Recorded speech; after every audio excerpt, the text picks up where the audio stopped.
오늘 우리가 함께 나눌 말씀은 로마서 12장 21절 한 절 말씀입니다. 함께 읽겠습니다. 악에게 지지 말고 손으로 악을 이기라. 아멘. 악에게 지지 말고 손으로 악을 이기라. 신앙의 연조가 깊어지고 또 사역자의 나이가 들어가면서 성경에 관련된 역사, 숨겨진 역사, 또 언어적 해석, 여러 가지 문화적인 측면, 그런 것들에 대해서는 많은 공부를 해서 지식이 풍성해져 가고 있습니다. 그런데 정작 다른 모든 역사적, 문화적인 배경, 역사적인 배경, 어떤 사회적인 배경 이런 걸 다 떠나서 순수 하나님의 말씀 앞에 서는 것이 점점 줄어들고 있습니다. 오늘 로마서 12장 21절 말씀도 정말 어려운 말씀입니다. 악에게 지지 말고 선으로 악을 이기라. 이 말씀. 한 주간 동안 이 말씀을 묵상하면서 저는 믿음의 분량대로라는 제목을 붙여봤습니다. 우리에게는 제한이 있습니다. 세상 모든 것을 다 품을 수가 없습니다. 모든 그전에는 사람들을 만나면 기도 제목을 부탁합니다. 그러면 그때 그럼 기도해 드리죠. 기도해 드릴게요. 지금은 이제 그렇게 말을 못 합니다. 분명 집에 오면은 기도를 안 했거든요. 할 시간이 없거든요. 기억도 안 나거든요. 그러니까 내가 정말 누군가를 만났을 때 내가 당신을 위해서 기도합니다. 이렇게 말을 했다면 꼭 메모를 해두어서 기도 노트에 그 사람을 위해서 기도를 해주어야 됩니다. 우리는 이런 곰수와 같은 이런 부도난 수표가 남발하는 것처럼 그런 일들이 많이 있었습니다. 하나님 말씀 앞에 우리가 선다라는 것은 너무 중요합니다. 저도 일주일 내내 공부를 하면서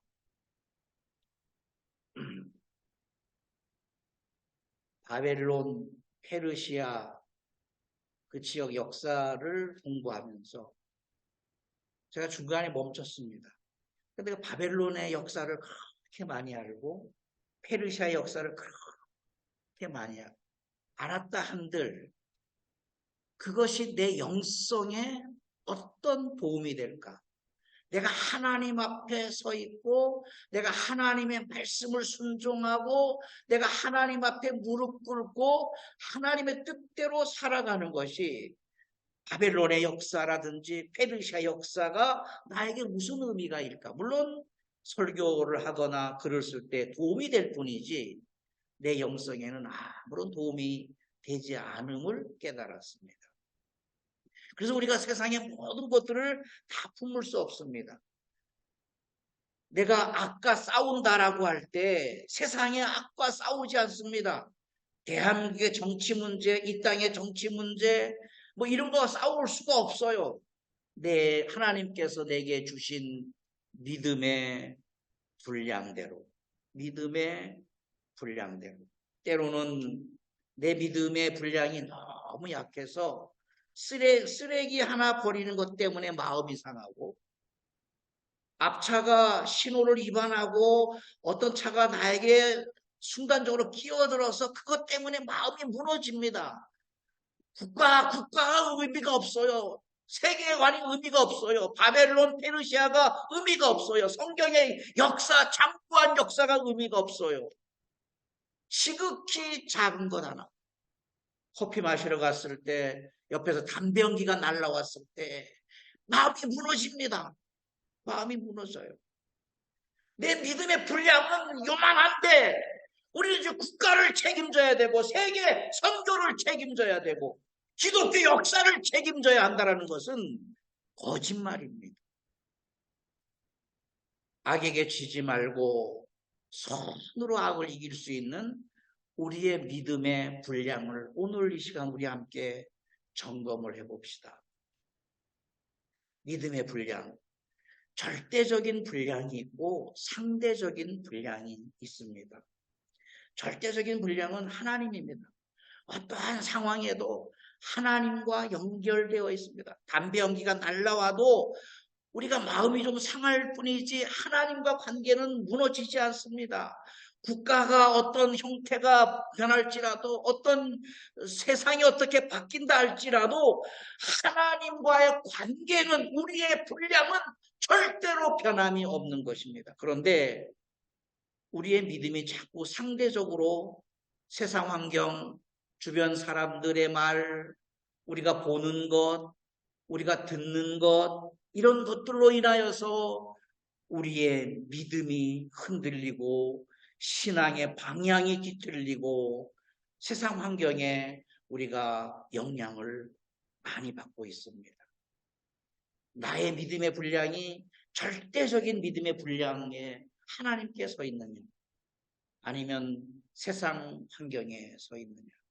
누군가가 나에게 좋은 말을 해주면 제가 글을 쓰니까 어떤 사람이 댓글로나 어떤 문자로나 이메일로 정말 글에 감동받았습니다. 그러면 막 일주일 내내 기분이 좋아요. 하나님이 나를 쓰시는구나.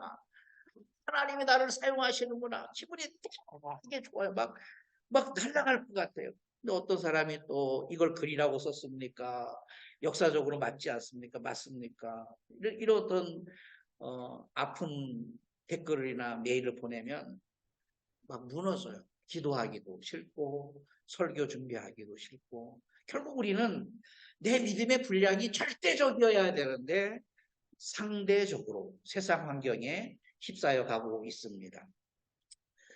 로마서 12장 3절에 내게 주신 은혜로 말미암아 너희가 각 사람에게 말하노니 마땅히 생각할 그 이상의 생각을 품지 말고 우리가 그 이상의 생각을 품지 말아야 됩니다. 왜 대통령이 저렇게 할까? 왜 국회의원들이 저렇게 할까? 그건 그들의 문제입니다. 우리가 할 수 있는 거는 거기까지가 아닙니다. 우리 이상의 생각을 품지 말고 오직 하나님께서 우리에게 나에게 각 사람에게 나누어 주신 믿음의 분량이 있습니다. 믿음의 분량대로 그 분량 안에서 지혜롭게 우리를 공동체를 경영해 가야 됩니다. 세상 환경은 모래 위에 짓는 집입니다. 마태복음 7장 26절 27절입니다. 나의 이 말을 예수님의 말을 듣고 행하지 아니하는 자는 그 집을 모래 위에 지은 어리석은 사람 같으리니 비가 내리고 창수가 나고 바람이 불어 그 집에 부딪힘에 무너져 그 무너짐이 심하니라. 죄송합니다. 마태복음 7장 26절 27절에 모래 위에 세운 집. 우리의 믿음의 분량이 세상 환경이에요. 누가 칭찬하면 기분이 좋아서 하나님이 나를 사랑하는 것 같고 나를 인도하시는 것 같고 나에게 큰 은사를 주신 것 같고 뭐 그렇게 해서 기뻐하는 것이 아니라 어떠한 상황이든지 나를 핍박한다 할지라도 내가 보는 것으로 말미암아 내가 듣는 것으로 말미암아 어떤 주변 환경을 초월하고 극복하여서 하나님께서 내게 주신 절대적인 믿음의 분량은 흔들림 없어야 할 줄 믿습니다. 로마서 12장 3절에 내게 주신 은혜로 말미암아 너희 각 사람에게 말하노니 마땅히 생각할 그 이상의 생각을 품지 말고 오직 하나님께서 각 사람에게 나누어 주신 믿음의 분량대로 생각하라. 마땅히 생각할 그 이상의 생각을 품지 말라. 우리는 자꾸 우리 자신을 초월합니다. 우리 자신은 정치의 전문가가 된 듯, 경제의 전문가가 된 듯, 선교의 전문가가 된 듯, 어떤 무엇인가가 우리가 하지 못하지만 얘기가 나오면 그 분야의 전문가가 된 듯, 그렇게 하지 말라는 겁니다. 우리가 할 수 있는 부분이 있습니다. 모르면 가만히 들어야 됩니다. 경청해야 됩니다. 배워야 됩니다. 너무 많이 알아요. 특히 우리 사역자들, 목사들은 모든 게 팔방미인입니다. 정치, 경제, 역사, 사회, 뭐 금융, 뭐 연예인이면 연예인 얘기, 사람 심리면 심리. 우리가 심리를 알면 얼마나 알겠습니까? 내 속도 모르고 내 마누라 속도 모르고 내 자식의 속도 모르는 어떻게 남의 속을 그렇게 잘 알 수 있습니까? 멈춰야 됩니다. 그 생각에 그 이상의 생각을 품지 말아야 됩니다. 로마서 12장 16절에 이렇게 말씀합니다. 서로 마음을 같이 하면 높은 데 마음을 두지 말아라. 높은 데 마음을 두지 말아라. 누구는 무슨 차를 샀다. 누구는 뭘 했다. 그 높은 데 마음을 두지 않는 겁니다. 우리가 나사짐을 자랑하고 또 겸손한 것을 자랑하고 그런 것을 자랑하고 헌신하고 섬기는 것을 자랑을 해야지. 도리어 낮은 데 처하며 스스로 지혜 있는 척하지 말아야 돼. 우리가 그것을 내려놔야 됩니다. 스스로 지혜 있는 척하지 말아라. 전에는 글을 쓰니까 내가 생각지 않은 많은 사람들을 만났습니다. 이메일로 물어보기도 하고 여러 가지 질문들을 합니다. 인생 문제, 결혼 문제, 취직 문제, 어떤 미래 장래 문제, 자기 남자친구, 여자친구의 문제, 뭐 교회 문제, 뭐 성경적인 말. 전에는 그 답글을 밤새도록 썼습니다. 뿌듯한 거예요. 내가 모든 것을 다 알고 있구나. 어느 순간에 책망을 하셨습니다. 그래서 멈췄습니다. 지금은 답글을 하지 않습니다. 내가 할 수 있는 게 없어요. 책임질 수가 없어요. 자본가는 얘기해 줄 수 있지만 그 얘기해 준 것으로 인하여서 그가 그 공동체 안에서 그걸 적용할 수가 없기 때문에 책임질 수가 없는 거예요. 스스로 지혜 있는 채 하지 말아야 됩니다. 악에게 지지 말고 선으로 악을 이기라. 로마서 12장에 나오는 12장 마지막 절에 나오는 말씀은 로마서 12장 전체를 이해해야만이 악이 무엇인지 선이 무엇인지 알 수 있습니다. 원문에는 악에게 지지 말고라는 말을 이렇게 말씀하고 있습니다. 계속해서 악에 의하여 정복당하지 말아라. 내가 정복당하지 말아라. 마음 빼앗기지 말아라. 본 곳으로 인하여서 마음 뺏기지 말고 들은 곳으로 인하여서 마음 뺏기지 말고 마음 뺏기지 말아라. 마음 뺏기지 말아라. 창세기 4장 7절에 내가 선을 행하면 어찌 낫을 들지 못하겠느냐. 선을 행하지 아니하면 죄가 문에 엎드려 있느니라.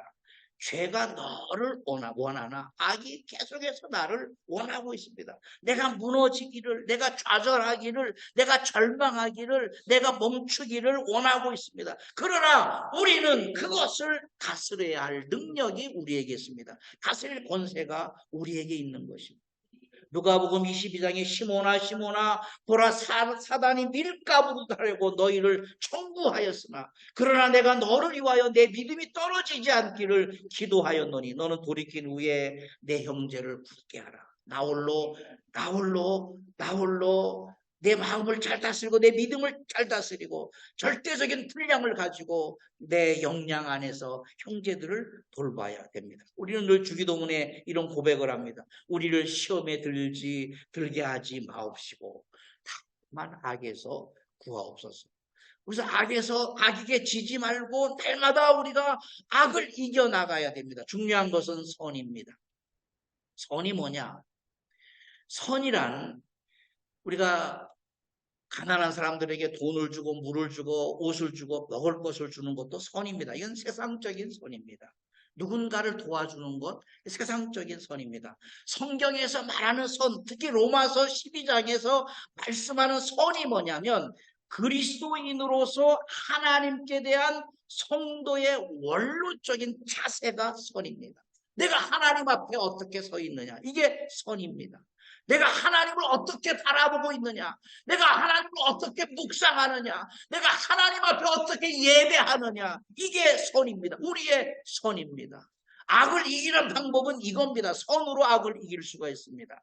이 선에 대해서 로마서 12장 1절 3절을 말씀하고 있어요. 그러므로 형제들아 내가 하나님의 모든 자비하심으로 너희를 권하노니 너희 몸을 하나님이 기뻐하시는 거룩한 산 제물로 드리라. 이는 너희의 드릴 영적 예배니라. 너희는 이 세대를 본받지 말고 오직 마음을 새롭게 함으로 변화를 받아 하나님의 선하시고 기뻐하시고 온전하신 뜻이 무엇인지를 분별하라. 내게 주신 은혜로 말미암아 너희 각 사람에게 말하노니 마땅히 생각할 그 이상의 생각을 품지 말고 오직 하나님께서 각 사람에게 나눠주신 믿음의 분량대로 지혜롭게 행하라. 이것을 나눠보면 선은 그리스도인으로서 하나님께 대한 성도의 원론적인 자세입니다. 이건 변하지 않는, 전쟁이 나도 변하면 안 됩니다. 부도가 나도 변함이 됩니다. 내가 성공해도 변하면 안 됩니다. 출세를 하든 망하든 병에 걸리든 건강하든 어떠한 환경도 어떠한 상황에 있든지 우리의 선의 기준은 변함이 없어야 됩니다. 우리가 돈을 많이 벌어서 막 사람들을 도와주고 가난한 사람들을 도와주고 장학금을 주고 병원을 세워서 우리가 세상으로부터 어떤 상을 받았다 할지라도 하나님 앞에서 우리가 원론적인 하나님께 대한 원론적인 자세가 없다면 우리는 악한 사람일 뿐입니다. 우리에겐 선이 있어야 됩니다. 그 선이 첫째가 로마서 12장 1절입니다. 영적 예배자로 서 있느냐. 선의 기준이 뭐냐? 내가 영적 예배자로 서 있느냐. 이겁니다. 내 삶을, 내 인생을 총들이째 드리는 영적 예배자입니다. 너희 몸을 하나님께서 기뻐하시는 거룩한 산 제물로 드리는 겁니다. 헌금을 드리고 찬송독곡을 부리고 성경 공부를 하고 이런 개념이 아닙니다. 그냥 우리 자체를 드리는 겁니다. 내 지갑 자체를 드리고 내 건강 자체를 드리고 내 인생 자체를 하나님 앞에 드리는 영적 예배자. 이게 선의 첫 번째 조건입니다. 이것이 무너지면 우리는 아무리 착하게 살고 아무리 이웃을 도왔다 할지라도 하나님 앞에서 우리는 악한 자일 뿐입니다. 우리는 예배 드릴 때 저 자신도 마찬가지입니다. 설교를 해야 되기 때문에 예배를 드리는가? 아닙니다.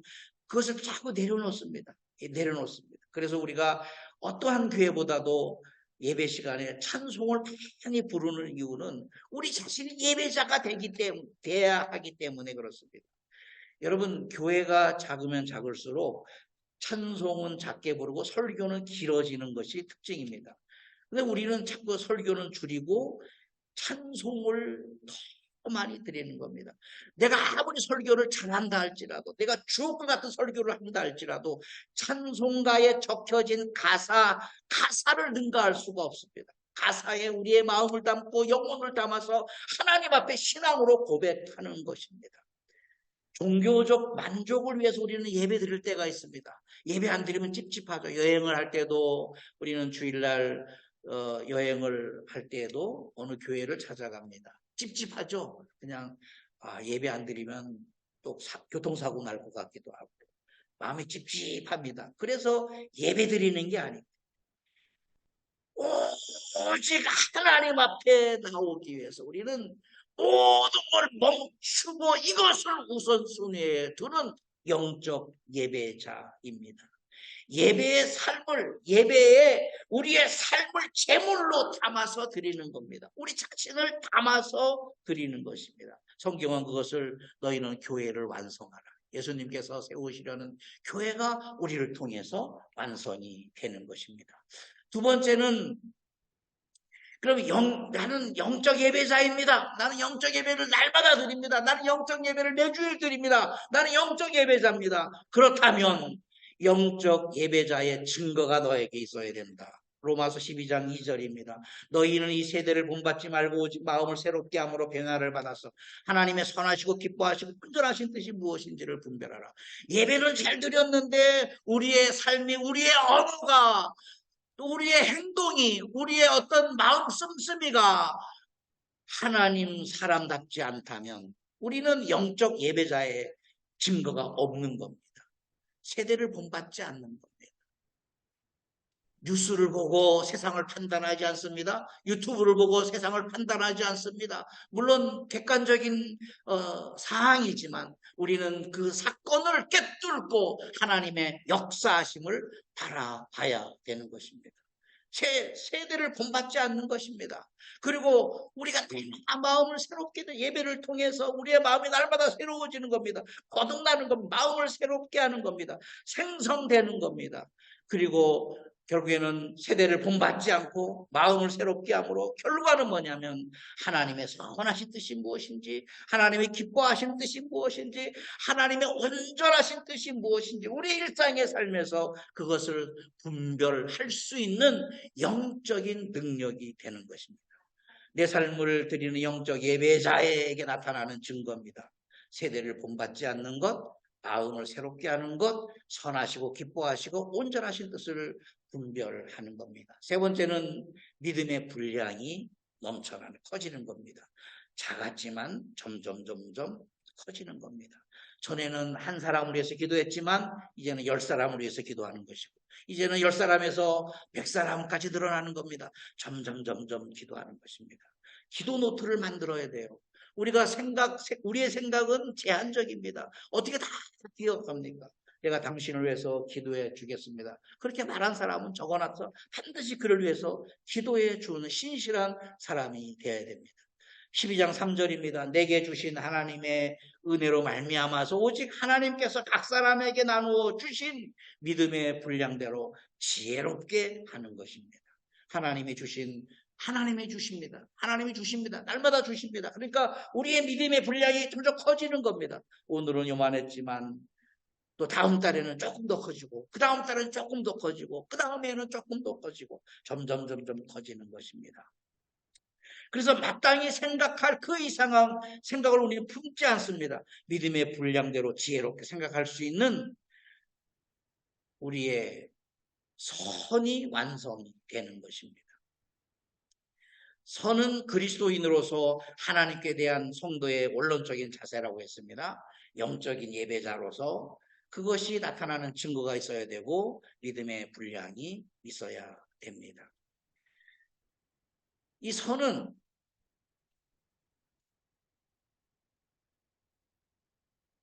내가 하나님 앞에 선한 사람이다는 예수님께서 말씀하신 마태복음 5장의 팔복의 말씀이 내 안에서 이루어진다라고 저는 믿습니다. 심령이 가난해지는 겁니다. 교만하지 않습니다. 우리는 가난해지는 겁니다. 잘난치 않습니다. 잘난치 하지 않습니다. 아는 척하지 않습니다. 그냥 그 사람이 서툴러도 할 때 그냥 가만히 보고 있어요. 칭찬해주고 박수 보내주고입니다. 나에게 기회가 주어졌어요. 내가 최선을 다해서 하면 되는 겁니다. 내가 나서서 그렇게 하면 안 됩니다. 이렇게 해야 됩니다. 이렇게 합니다. 한국에서 장례 치를 때 집안 싸움이 나지 않습니까? 고스톱 칠 때 집안 싸움 나고 장례 치를 때 집안 싸움 납니다. 싸울 일이 뭐가 있습니까? 지방마다 고스톱법이 다 다르기 때문에 싸우는 거예요. 이렇다 저렇다. 또 장례 치를 때 뭐 이렇게 해라 저렇게 해라 막 싸우는 겁니다. 막 열불을 내며 싸우는 겁니다. 심령이 가난해져야 돼요. 선을 행하는 자는 심령이 가난해집니다. 그래서 우리가 천국을 소유하는 거예요. 심령이 가난한 자는 천국을 소유하게 되는 겁니다. 심령이 가난한 자는 애통할 수밖에 없어요. 그를 위해서 기도해주고 그 나라를 위해서 기도해주고 그 민족을 위해서 기도해주고 불쌍하잖아요. 돈을 줘서 되는 게 아니에요. 그를 위해서 그 영혼을 위해서 기도해주는 거예요. 그러면 하나님의 위로가 그에게 임하고 나에게도 임하고 하나님의 위로가 그 영혼에게 그 집에게 그 사람들에게 임하기를 우리는 간절히 기도하는 것입니다. 애통하면 우리의 마음이 온유해지는 겁니다. 온유해지는 겁니다. 주님을 닮아가기 때문에 온유해집니다. 온유한 자에게 특징이 뭡니까? 땅을 기업으로 받는다 그랬습니다. 이 땅은 무슨 땅입니까? 사람을 얻게 됩니다. 그래서 그 사람이 나를 좋아해 주는 거예요. 나를 기다려 주는 것이고 또 온유하게 되면 의에 죽이고 목마르게 됩니다. 더 깊은 무리에서 더 진리를 추구하기 위해서. 그래서 우리는 진리로 배가 불러야 됩니다. 음식으로도 배가 불러야 되지만 하나님 말씀 그 자체 성경에 관련된 책으로 만족하는 것이 아니라 성경 말씀 그 자체로 우리가 배가 불러야 됩니다. 그래서 사람들을 긍휼히 여기게 되고 우리도 긍휼히 여김을 받게 되는 것이고, 그리고 우리의 마음은 청결해지는 겁니다. 하나님을 보게 되는 겁니다. 하나님의 음성을 듣게 됩니다. 하나님의 선하시고 기뻐하시고 온전하신 뜻이 무엇인지를 우리가 분별할 수 있게 됩니다. 마음이 청결하면 화평케 됩니다. 내가 가면, 그 사람이 가면 싸움이 멈춰요. 근데 어떤 데는 그 사람만 오면 싸움이 되는 거예요. 화평케. 그래서 하나님의 아들이라는 증거가 우리에게 나타나야 됩니다. 선한 사람에게 의를 위해서 결국에 우리 핍박을 받게 됩니다. 천국을 완성하는 것입니다. 선을 가진 사람은 팔복을 우리가 완성하는 겁니다. 결국에는 천국을 소유하고 천국을 소유합니다. 그리고 결론은 천국을 우리의 삶에서 완성해 가는 것입니다. 오늘 로마서 12장 21절에 악에게 지지 말고 선으로 악을 이기라. 믿음의 분량대로. 우리는 상대적 분량의 기준을 버리고, 세상 환경의 기준을 버리고 오직 절대적인 분량, 하나님을 향한 우리의 선이 그리스도인으로서 하나님께 대한 성도의 원론적인 자세인 내 삶을 드리는 영적 예배자로서 영적 예배자의 증거가 나타나고 우리의 믿음의 분량이 날마다 성장할 수 있도록 그러한 삶이 되기를 예수 이름으로 축복합니다. 아멘.